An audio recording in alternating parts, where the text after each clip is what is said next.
name is Michael, and I'm from Elyria, and I have 6 years in recovery from alcohol. Today, I am a son, a brother, an uncle, and a proud member of the recovery community. Well, thank you so much for coming out and joining us today. We really, really appreciate it. If you could start off by sharing a bit about your childhood. Very early on, I learned that if I just stomped my feet enough, I got what I wanted. And 4 years later, my brother, he came into the world, and I welcomed him by putting an iron on the floor next to his crib and plugging it in. Oh my. Yes. So I did not like having those spotlights taken from me. Right, absolutely, yeah. And getting into those early childhood years that you're figuring things out, and then there's this little guy that's around that takes the attention away. So so how was life as you progressed into elementary school, junior high school? How was life for you? It was good. We lived in for a duration. We lived in Oklahoma, and then there was a point, I think I was in 6th grade, so around 12, that we made the move back to Ohio. I was born in Elyria, so we moved back out into a little rural community, and it was rough, and everything. School was always kind of like a rough little thing for me. I think honestly, like, people knew I was maybe gay before I did. So yeah, I was like the token queer fag, all those wonderful words and stuff. And I was in marching band, which even furthered the cause and stuff. So I think in marching band, it was back when In Living Color was popular, and they had the I can't remember the two actors that played the certain role, but one of them's name was Twan. So I would hear that often in the background when referencing me. So okay, when did you first start experimenting with substances, and what did it do for you? So I didn't really experiment until it was the summer before my senior year. Okay. And we did like a little house party at a friend's house and everything. And I was drinking Mad Dog 2020. And so my first experience drinking was a blackout. And all I remember is at one point in time, there was a rock in front of the place where we were at. And people said I was sitting there for like a couple hours, just lost. And then I woke up the next morning and I was sleeping on the floor cuddling a little stuffed whale. Oh my, okay. So.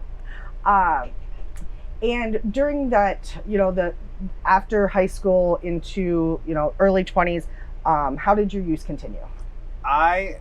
So at 18 I officially came out, and so during that time this is when I started to experience club life and stuff. So my using definitely accelerated, and that's where also I learned that the old adage that you could do cocaine and it would reduce your drunk buzz so that you could safely drive home. Right. So with 7 DUIs on my record, I don't think that was the case, but I'm a hard learner and everything. So it definitely it increased my using, and then I started to try to find my fit, because for me it was always just trying, where do I fit? I went to like a rural school, and obviously I didn't fit in there. And then it's just always trying to find that fit. And so in my early 20s, I did a couple years, I experimented with doing drag and stuff, and I thought that I had arrived and everything. And then I shortly realized that I wasn't the best at it, but I did look good. I will say that much. I did look good. But so I wasn't that good at it, and it just wasn't me. So I just still kept going to the clubs and stuff, and still trying to just find that fit. And and I really feel that, like, years later looking at it and stuff, for me it was the self-acceptance, because when you look at how society looks at people and stuff, I didn't fit the norm. And so it's easier just to mask that with the using. Right.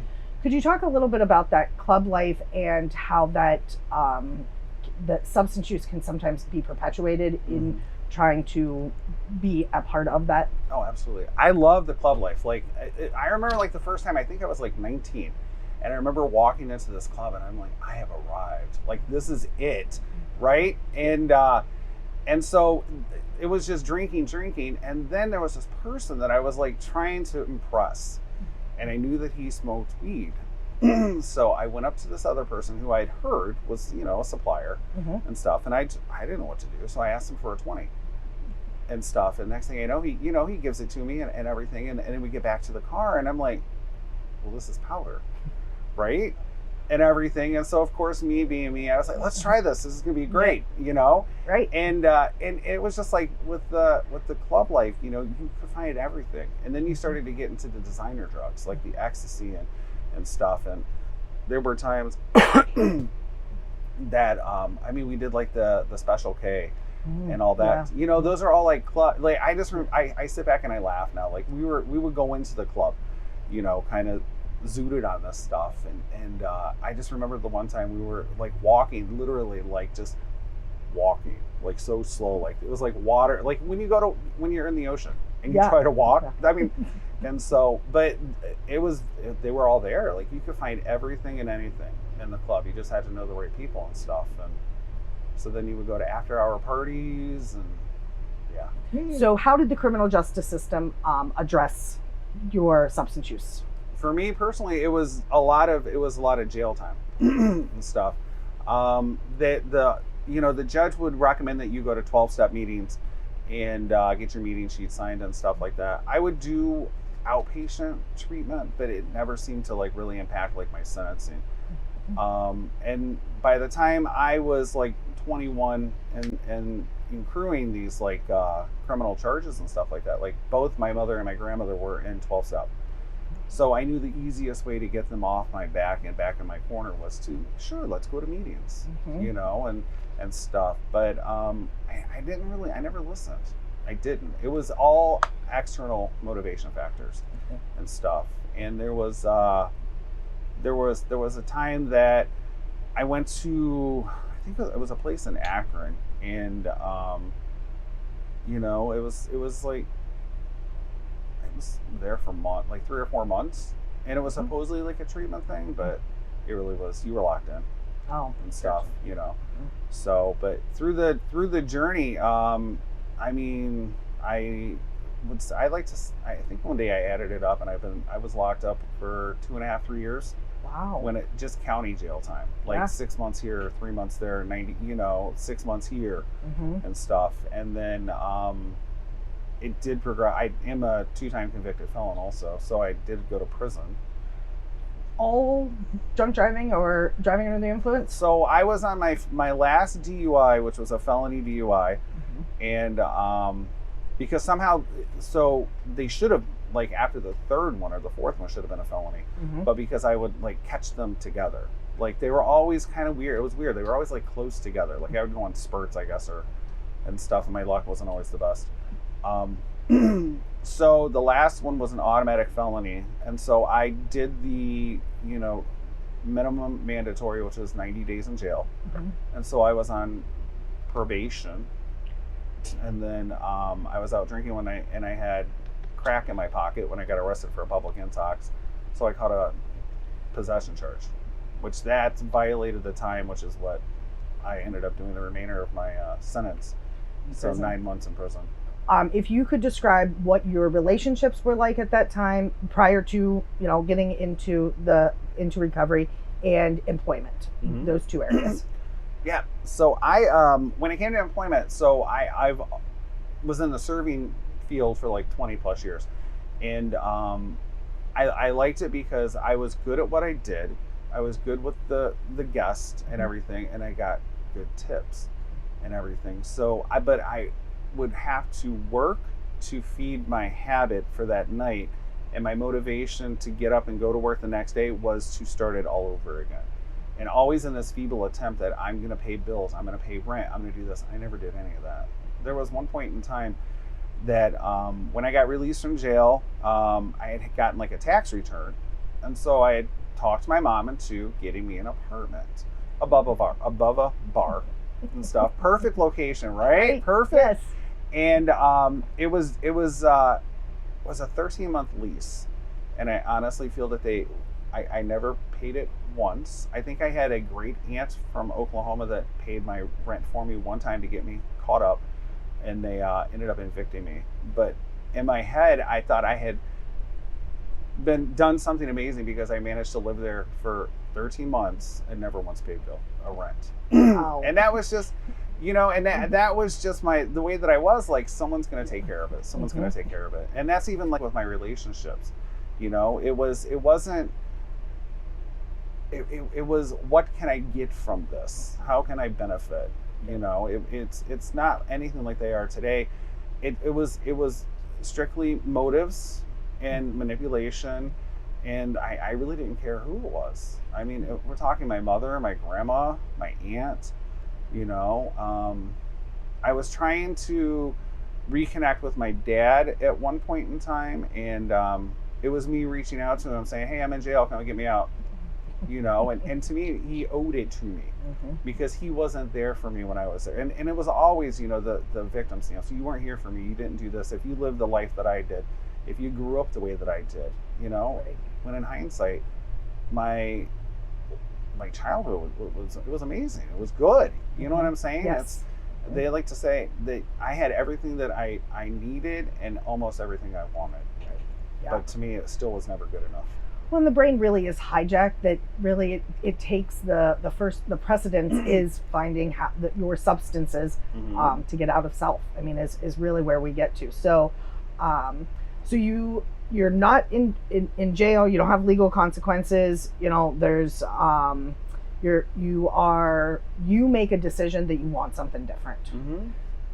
If you could talk about that experience and what you did in those beginning days. Absolutely. So I did what you're supposed to. I was working at a restaurant at the time, and I had ran into an individual, and she was in the program, and she had years and stuff like that. And we kind of around this time too, I was trying to establish my education. What it came down to is I could go to school, get a check, after going, then go on benders and benches, and then go back to school again and do it all over again. Every once in a while, I would complete like a class a semester. So somehow I managed to get this enough credits so that I could get an associate's degree. And of course, I wanted this instant gratification because, I've done this work. Let me get this associate in art for whatever good that is. But I had also started working at a restaurant and came into contact with somebody that was in the social work program, and she had years sober and stuff like that. And so after getting to know her and stuff, I asked her if she would be my sponsor, to which she said she would. So we started to work the steps in the program and everything. And previous to that, I had worked with another sponsor. But I was still in that manipulative stage, like, she'd be like, let's go out to lunch. And I'm like, in my head, I hear, she'd say, let's go out to lunch and let's work on your steps. What I hear is, oh, great, she's going to get me lunch today. Maybe I can get something from the store too, Yes. So, but when I started to work with Renee, I know she would be fine with me using her name and stuff, she took me through the steps and I started to see that change and everything. And I started to get like a couple months, a few more months, and then I got a year, which I was that self-sabotaging person. I had been up to almost 11 months at one point in time. Wasn't really doing anything, so I was dry. But the person was like, you're going to eventually have to start to lead. And I was like, oh, no. And so I thought, what's the best solution to this? And at one point in time, I picked a drink up just to say, oh, sorry, I relapsed. So I guess we don't have to worry about leading anymore, That's our crazy thinking, for sure. Right, yes. Exactly. And so then, so I started working the steps. I got a year. Okay. So a lot of times, that mental obsession is, we get physically withdrawn from things, and the physical component isn't there, but it's that mental obsession that so many people struggle with. Could you talk about what that mental obsession looked like for you and how you worked through that? Yeah, I thought I had it licked. So I had gotten the year and everything like that, and I'm just like active in the recovery community and stuff like that. I had been going to the local community college, and they had an opportunity to start a recovery club. So I was the founding president of what they call the Student Recovery Club and stuff. And I was active in what they have. They have a care center, and it's the Caring Advocacy for Recovery Education Center at the college. And so I was active in getting that started up and running that. And it was good. I thought everything was licked. Like I was like, oh, I've got this. This is good. So I started the I got this things. Not realizing that I wasn't paying attention to the thoughts in the back of my head and stuff. And what really showed me the one time was it was July, the early part of July, and my 2-year anniversary was at the end part of July. And I was at work, and I was working at a country club, and I ran the pool area and stuff, and I was closing it down for the night. And I had that fleeting thought, have a beer. I did. I poured a beer and I drank it without even thinking, right? Yeah. And that put me on like a 2-day bender where I came to, from what I can remember, I came to in a lovely motel where I was laying there and I felt things crawling on me. And oh my gosh. I know. And I looked out and you could see the bed bugs crawling. Oh. And this was my thought process at that time. Well, so-and-so's on their way back with more stuff. So if I change rooms, how are they going to know where I'm at? And I laid there until that person came. So, and so with my thought process during that time that I have this licked, what I came to realize is that I still hold on to a reservation, that I can be a normal person, right, and stuff, which was once again just trying to fit that norm, yeah, and everything. So we're back to here. We're back to like square one where I'm trying to fit in and I'm doing this and I'm trying to find my fit here and this is the result and stuff. And so I can say that from that next day on is what my sobriety date is today and stuff. So 6 years, a little over 6 years later. So how have your relationships changed in recovery? They have grown immensely. Honestly, like, people trust and respect me these days, which is something that was just profound to me. You know what I'm saying? Like, and because I've always been, and I even incorporate this with the work that I do today, it's like I've been giving lip service for so many years and stuff like that. Now I'm action driven, and somewhere along the lines, I stopped with I'm going to do it this time. I'm going to do it this time. And I just started to do it, and it's just increased. Like my word actually has value to it these days and stuff. Something I never thought would happen, and on the tail end of things too, it motivates me because there's days that I don't want to do anything. I just want to be that bump on the sofa and I'm okay with it. But then I remember that I had told somebody I was going to do something for them, and even like at times I go through moments where I don't want to go to a meeting. I know I need to go to a meeting. I just don't want to go, and I've learned that if I call somebody and say, hey, you want to go to a meeting on Tuesday? And they're like, yeah, that right there, because I gave you my word that we're going to go to the meeting, is going to get me to the meeting. And it's going to get me out of that funk, because it's just, I think sometimes funks are normal, especially here in Ohio, and just with, it gets me going. So if I give you my word on something today, I'm going to follow through with it. Back to what you said earlier about that motivation that, you are making these changes for yourself and you're doing them for the right reasons. It starts to feel good. And that you have that genuine self-confidence and you start to feel okay in your skin. Right. So, what have you learned about yourself from your addiction and your recovery? I think the biggest, I want to say the biggest thing that I've learned is self-acceptance, and that I don't need to try to fit in because I just am me. Beautiful.